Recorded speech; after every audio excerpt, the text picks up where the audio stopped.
thing about self-discipline is that it is necessary for everything you do in your life. You have to be self-disciplined. Working out, you gotta work out every day. You gotta stay in shape. If you if you don't stay in shape, you die. When I'm working out, I always do one extra rep, one extra set, because it's a promise I kept to myself. But working out might not be a priority for every single day because you've got things going on in your business world and with your family and all that. So guess what? It's a priority for my life, so I do it in the morning before my day even starts. If you change your mindset and really focus it on what discipline really is, you start to welcome discipline. You welcome self-discipline into your life. And here's the biggest thing. It's a pattern. It's a pattern I keep of me. I always do a little extra. I always go the extra inch. And the quickest and easiest place to do it is the gym. Because I can always grab one more weight, one more set. And here's what it does. It shifts your identity. The benefit of discipline in my eyes has always been that through discipline, I get things done. I do it in the morning before my day even starts. So I can still handle the priorities for the day, but I got my workout done. So long term, I look up in a year and I'm not out of shape and breathing hard when I go up in the stairs because I maintain that discipline on a daily basis. Most people go through life never discovering what their talents are. Most people never develop their talents. You didn't tell you no more snacks, no more desserts, no more TV, no, we working out now. They have skills and abilities, but if you don't nurture them, if you don't develop them, they will never serve you. Your gifts can take you many places if you develop your gifts. The best gifts come from the bottom. I value myself enough to give 120% or don't do it. And that if you decide that my life deserves my developing this what I do well, why are you only giving 50%? What's wrong with you? I grant you that if you begin to work to develop your gifts, you develop a strong sense of happiness. You'll get a larger vision of yourself. Because part of beginning to get a larger vision of yourself, all of us need some area of our lives where we can have a feeling of competence. When other folk are having a good time, you've got to have the strength of character. You need to tell you that you owe you something. As you begin to develop and expand your skills and your talents and your vision of yourself, you will always be in control of your destiny. I want freedom. And for me, disciplining myself means more freedom.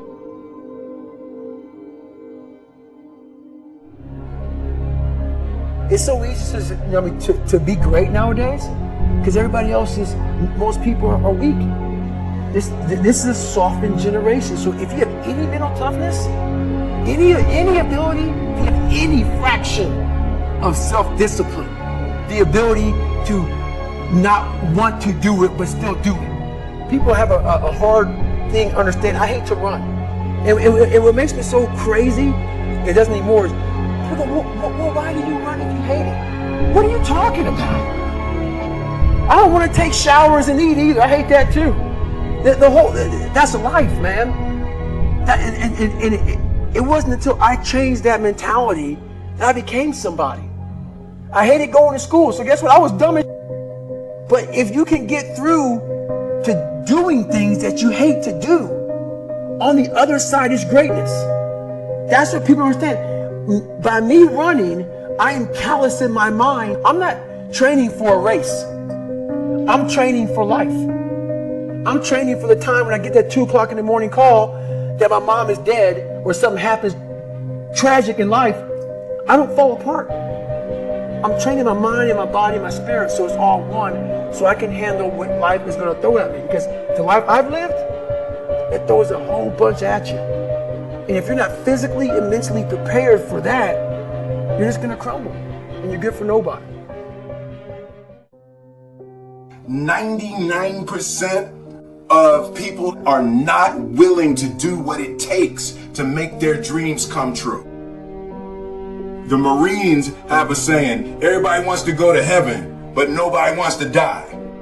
The center of bringing any dream into fruition is self-discipline. You know, something as simple as food and eating. It's not about your body as much as it is about your mind. It's getting command of your mind to be able to choose actions that are in your own best interest. Every day we are choosing that's not in our own best interest. So if the world is attacking you and the world wants to fight you and the world's trying to hold you down, so you gonna kick yourself in the balls? So you gonna stop yourself from getting what you dream? And I think the word discipline has kind of gotten a bad name. We think about it in terms of punishment.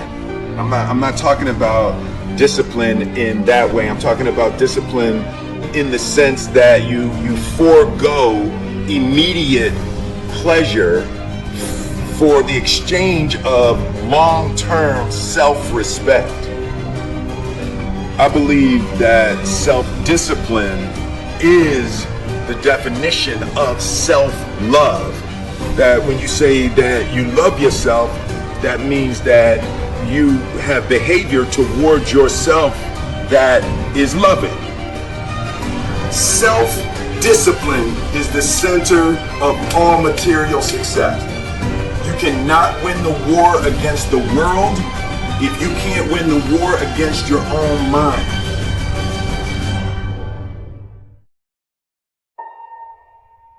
Self-love is when you say to yourself, oh, man, look, I know you and that girl got a real connection. I know y'all vibe, but that's your girl's cousin. So I love you too much to let you do that. It's like you say to yourself, hey man, look, I know you want to eat that pizza and it'll be really good, you know, but I can't let you eat that, man, because if you eat that pizza, you're going to feel like shit, you know, and I love you too much to let you eat that. Self-love is, hey, look, I know you got a test on Monday, you know, and I know you really want to go out with your friends and Saturday night you want to go out, but if you fail that test, you're not going to feel good about yourself. You know, I love you too much to let you go out tonight. Self-discipline is self-love. If you want to be happy, you have to love yourself, which means you have to discipline your behavior. The road to sustained happiness is through disciplining your behavior. We tend to base our self-esteem on what other people think. And that's not really self-esteem. Self-esteem is supposed to be how we feel about ourselves. And I was just saying how dangerous it is to allow other people to determine how you're going to feel about you. And it's kind of like looking into a broken mirror. You're going to look in a broken mirror and then change your face to try to look good in this defiled, busted, broken mirror. And it just, other people's opinions is a really way to determine how we feel about ourselves.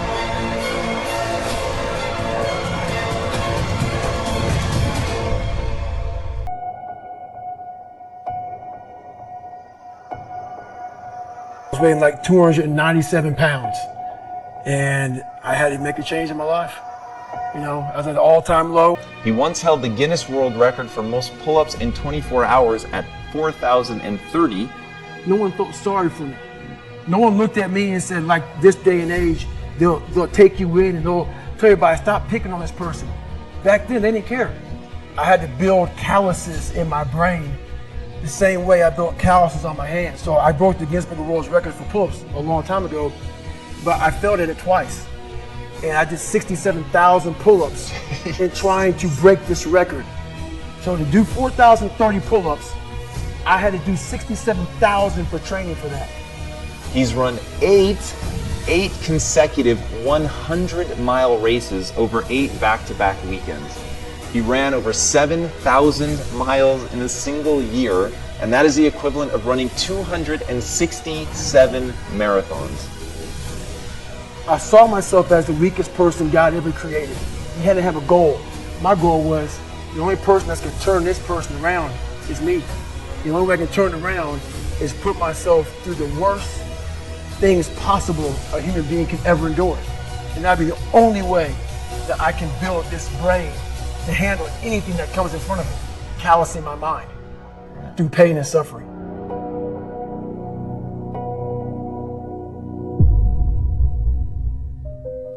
The only way you're ever going to get to the other side of this journey is you have got to suffer to grow. To grow, you must suffer. I'm afraid of my shadow. How can I overcome that?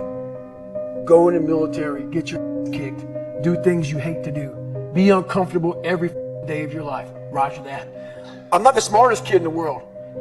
Okay. Instead of somebody saying, oh no, you're smart. No, don't say that to yourself. I said to myself, no, I'm a dumb motherfucker. Okay, roger that. How do you get smarter? Educate yourself. So the things that we run from the truth. We're running from the truth, man. So the only way I became successful was going towards the truth. As painful and as brutal as it is, it changed me. It allowed me to become, in my own right, who I am today.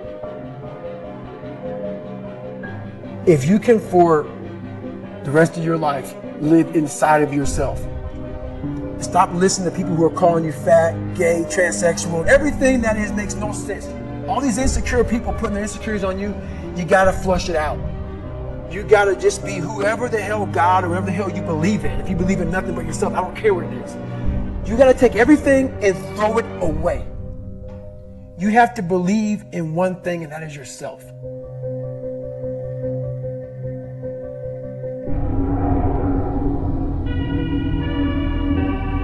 Around 97% of students are distracted by cell phones. Are you a part of that 97%?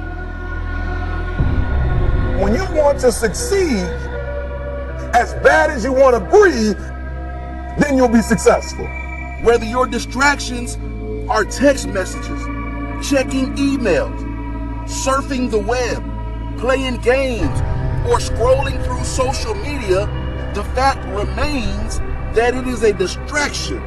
I'm saying to you today that there are some of you, if you give up your cell phone, you would be successful. But your cell phone is more important to you than your success. Stop wasting time on your cell phone. Facebook isn't going anywhere. Instagram will still be here this weekend. Focus on your dreams. Focus on your studies. Focus on your goals and aspirations. Put the thing down. Look up. You're missing stuff. What is the long-term effect of too much information? We don't know, but we're finding out. Focus on becoming a better you. A better you that is not distracted by unnecessary things. You gotta cut off the cell phone. You gotta, no TV. There were those of you who were watching the game last night, you really didn't have no business watching these boys win a national title, going to the NBA making millions. You didn't have no business watching them because you're not where you need to be. One that is determined to succeed and not scroll. That is determined to prosper and not post. To grow all day and not gain all day. Stop wasting time on your cell phone. And when you get to the point where all you want to do is be successful, as bad as you want to breathe, then you'll be successful. It's about you and your future. It's about your grades. It's about your dreams. Ultimately, it's about your life. The time you spend on your cell phone could be used for your success. The time you could be using to be successful, you're using it on the cell. And the cell phone is not bringing you nothing but a bill. Is your life more important than that app, than that game, that post? I need cell phones off. Listen to me. Some of you gonna be broke for the rest of your life because of that little thing on the side. You're gonna be broke for the rest of your life because of a little cell phone. We're so plugged into our cell phones that we become blind to the world around us. And somebody has told you you couldn't live without it. We can't take our eyes off the screen long enough to see the beauty of the world around us. It don't matter whose fault it is that something is broken if it's your responsibility to fix it. For example, it's not somebody's fault if their father was an abusive alcoholic, but it's for damn sure their responsibility to figure out how they're going to deal with those traumas and try to make a life out of it. It's not your fault if your partner cheated and ruined your marriage, but it is for damn sure your responsibility to figure out how to take that pain and how to overcome that and build a happy life for yourself. Fault and responsibility do not go together. It sucks, but they don't. When something is somebody's fault, we want them to suffer. We want them punished. We want them to pay. We want it to be their responsibility to fix it, but that's not how it works, especially when it's your heart. Your heart, your life, your happiness is your responsibility and your responsibility alone. As long as we're pointing the finger and stuck in whose fault something is, we're jammed and trapped into victim mode. When you're in victim mode, you are stuck in suffering. The road to power is in taking responsibility. Your heart, your life, your happiness is your responsibility and your responsibility alone. You can make a person smile, you can make a person feel good, you can make a person laugh, but whether or not a person is happy is deeply and totally and utterly out of your control. The prerequisite for spending time with any person is that they nourish and inspire you. They feed your flame. Look at your last 5 text messages. Are those people feeding your flames or dousing your fire? Put your phone down for just a second and look around. Look to the people around you. Are those people throwing logs on your fire or are they pissing on it?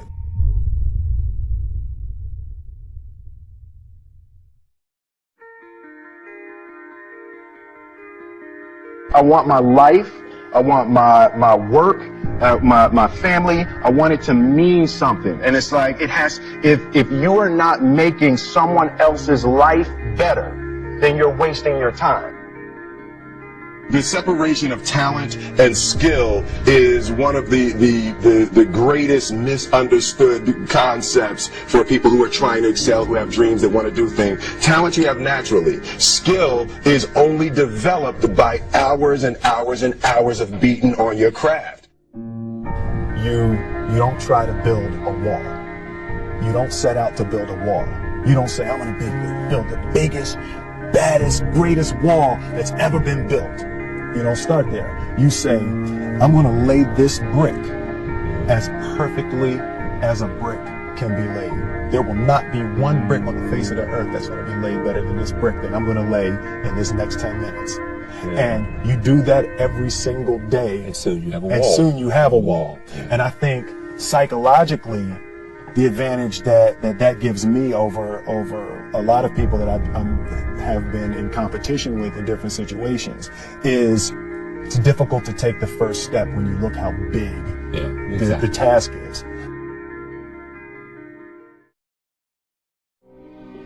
They had the nerve to count you out. That's because they didn't understand that your motivation would never let you stay down for the count. It's times like these that we separate the real from the fake. And when it's like you can take a punch and bounce right back because you understand and know exactly what's at stake. It's times like these that we separate the real from the fake. And when it's like you can take a punch, bounce right back because you understand and know exactly what's at stake. It's money time, baby. And this is for all of the marbles. It's put up or shut up. Survive in advance, win or go home. And that's why you spend all those hours grinding. That's why you spend all those hours pushing yourself to the limit. You spend all those hours running. That's why you spend all those hours sacrificing. You spend all those hours sweating, because you know there will be no time for regretting, fretting, or letting yourself or your teammates down. See, you are bound and determined to enter into the realm of greatness that's reserved for you and only you. And so if the day ever comes that you're tired enough to quit, then I need you to act like a car with 4 flats and retire. I don't think you heard me. I said, if the day ever comes that you are tired enough to quit, then I need you to act like a car with 4 flats and retire.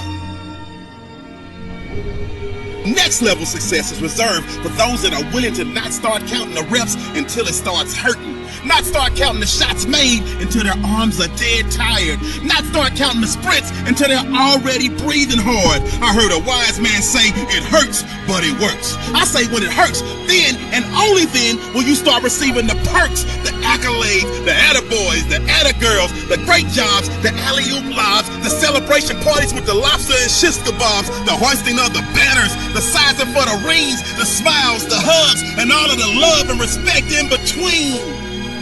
See, some of you out there, you in the dark. And you know what I need you to do for me when you're in the dark, right? Turn the lights on when I'm talking to you, because I don't think you heard me. I said next level success is reserved for those that are willing to not start counting the reps until it starts hurting. Not start counting the shots made until their arms are dead tired. Not start counting the sprints until they're already breathing hard. So just when they think you're about to throw in the towel, that's when I need you to recall all of the days that you went that extra mile.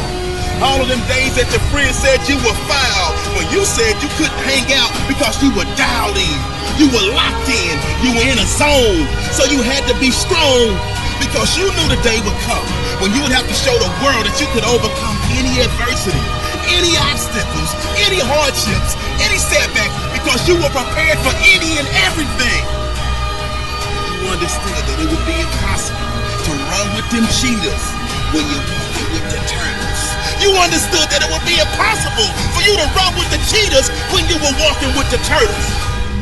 So your mindset is that of a track star, and that gives you the mental strength to leap over life's hurdles, to power through the speed bumps, to push through the roadblocks, and continue to grind past any and every obstruction that attempts to deter you from your ultimate goal of next level success. So the stresses of the world, you laugh at. The dreams they say are out of your reach, you grab at. The things they say you can't achieve, you take a stab at. And when the bullies of life try to knock you out, you stick and move, and you jab at. I said the stresses of the world, you laugh at them. The dreams they say are out of your reach, you go and grab at them. The things they say you can't achieve, you take a stab at them. And when the bullies of life try to knock you out, you stick and move, and you jab at them. And on the rare occasion that you take a punch from life, and it knocks you down, you dig deep, and then you dig deeper, and then you dig even deeper, because you understand that this is the moment to pick yourself up, push through with determination and grit, because of all your resilience, commitment, hard work, perseverance. You have now put yourself in position to show the world that you got that dog, and your inner dog has no quit. I said this is the moment to pick yourself up and push through with determination and grit, because of all your resiliency, commitment, hard work, perseverance. You have put yourself in a position to show the world that you got that dog, and your inner dog has no quit. I hated jumping out of airplanes. I hated shooting guns. I hated the job as a Navy SEAL. But I did it because I wanted to change myself. Everything I do, I'm not really comfortable doing. But if you choose to go that route, to go be a Navy SEAL, you might as well go be the hardest mother in the world. Because if you're choosing to do something, you have two routes. You can go there and be a little weak person and get through barely, and that's your reputation. Or you can go through the hardest guy you can possibly be, and that's your reputation. So my whole thing is, if you're gonna choose to open that door in Iraq or Afghanistan, open them up and go in hard. Because they're going to remember you by slowly opening it and peeking in. So if you're going to open it and you made the mind to open it, don't crack it open. Open the door, go in. That's with life. If you're choosing to do something, attack it. Because they're going to remember you as not attacking it. So I want to be remembered. You can hate me. There's one thing you can't say about me. I didn't attack it. So that's the mentality you have. If you're going to do something, you might as well attack it. Because you can do it anyway. Right. Who on this earth would still be going right now? You are.